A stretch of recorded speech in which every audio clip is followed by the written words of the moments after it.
Well, it's fair weather friend season again in New Hampshire, at least if you're the Ridley Report. A couple days ago, I belatedly reported on the somewhat controversial decision by mail to jail. Or maybe it was my report that made the decision controversial. At any rate, the much appreciated mailtojail.com has decided to stop sending letters to Ed and Elaine Brown. I did a video which mentions and lightly questions this move. The owner of the operator of Mail to Jail has posted a couple of public complaints on my YouTube channel about the video, and I want to quote those for you. Quote, Dave, I told you why the Browns were removed in an email reply. Conveniently, you leave it out in this video. You know why people dislike you in the liberty community? It's shit like this. Unquote. That's the YouTube user Synth Baron. He has not identified himself by his full name in public as the guy who runs Mail to Jail, best I can tell. His Facebook page does give the name, but since I don't have it, I don't have it public, I'm not going to give his name out. Anyway, he has posted this complaint to Facebook, but the Facebook complaint makes clear that the email was private.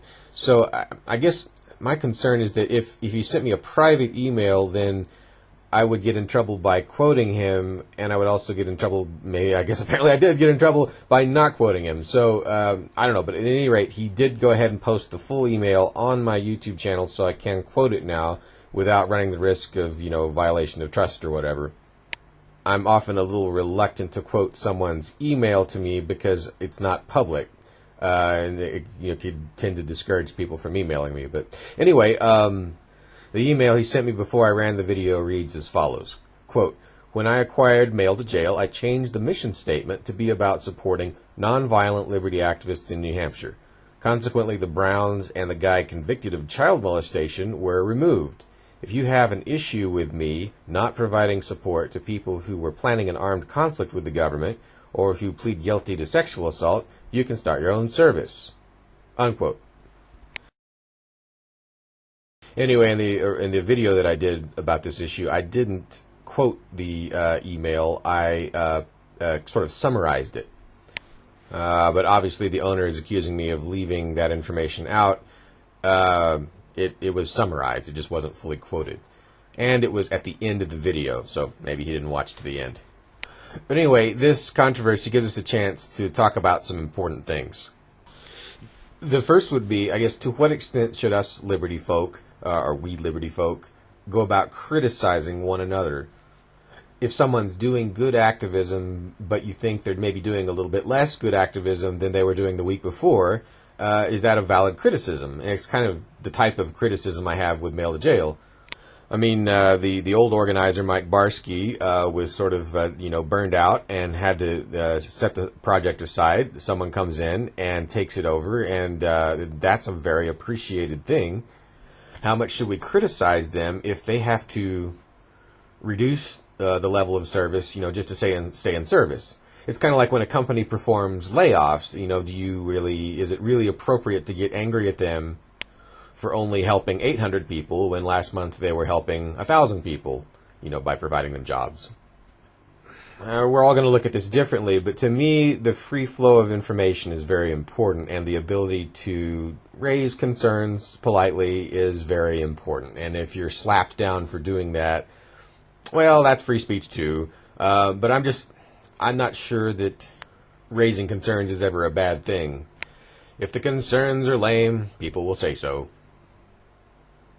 The other thing I'm kind of aware of that seems to be this open secret no one else has ever fully caught on to, all publicity is good publicity, with very few exceptions. So my light criticism of Mail to Jail's decision, not so much of Mail to Jail itself, has already resulted in people increasing their donations to Mail to Jail. One guy told me he's made a 2 Bitcoin donation just because of my video, straight to Mail to Jail, no strings attached. Someone else has promised to come forward with a donation of a fairly decent donation if Mail to Jail reestablishes support for the Browns. And again, I myself have pledged a donation if that were to occur. I had been giving Mail to Jail relatively extensive free advertising as a thank you for their service, although tech free is not really the precise word for it, because I have used Mail to Jail services, so it's more like I'm providing them free advertising in exchange for moderate use of their services. Anyway, enough on that subject of criticism. I think it is important for us to all try and have thick skin and not to freak out too much when folks criticize us. The other concern I have is what I call fair weather friend syndrome. And I'm not talking so much about people, being fair weather friends toward me. I'm thinking more about how so many people, it seems like, have been fair weather friends toward the Browns. Particularly toward Elaine, who just did not deserve that. When things got hot back in late 2007, people just, evaporated from the Browns, it seemed like.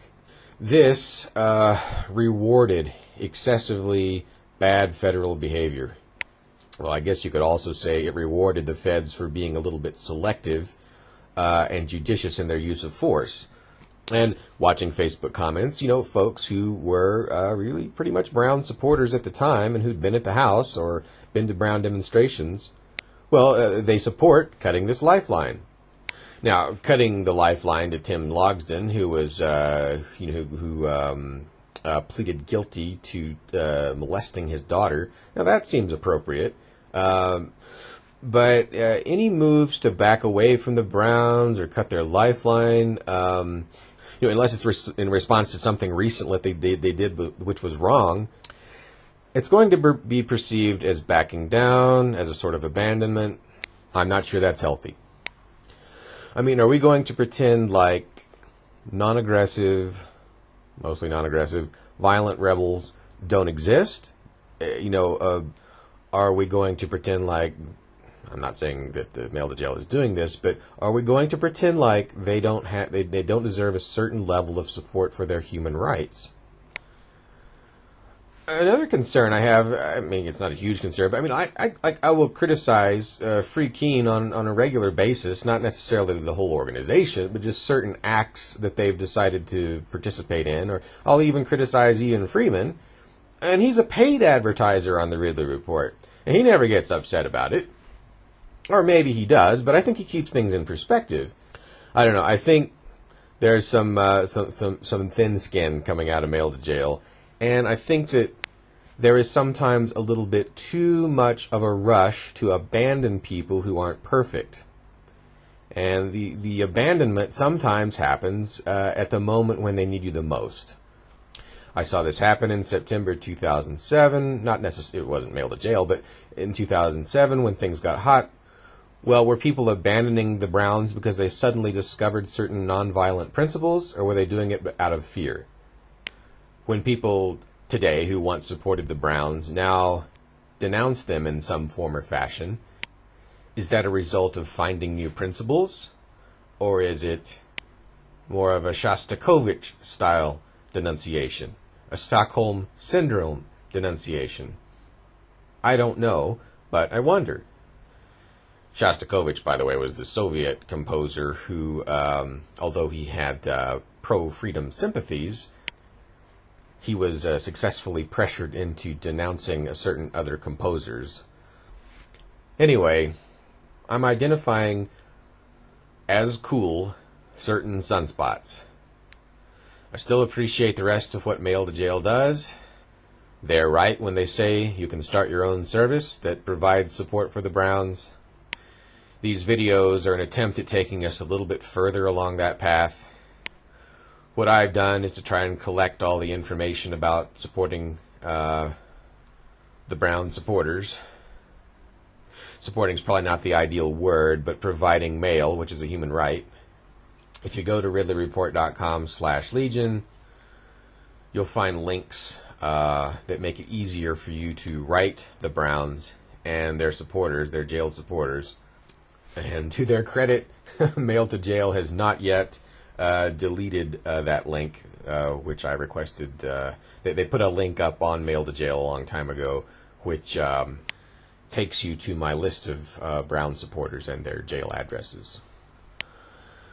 The bond between Free Staters and non-aggressive, violent rebels is probably never going to be very strong. Some people would say it shouldn't exist at all. But I believe non-aggressive rebels have certain human rights. In fact, I believe everybody has certain human rights. We shouldn't be too quick to turn our backs on people whose rights have been violated. Not for good PR, not out of fear, and not even out of principle. I don't know of any principle that prevents or should prevent any of us from doing this, making life a little bit less intolerable for imperfect people who have received excessive sentences.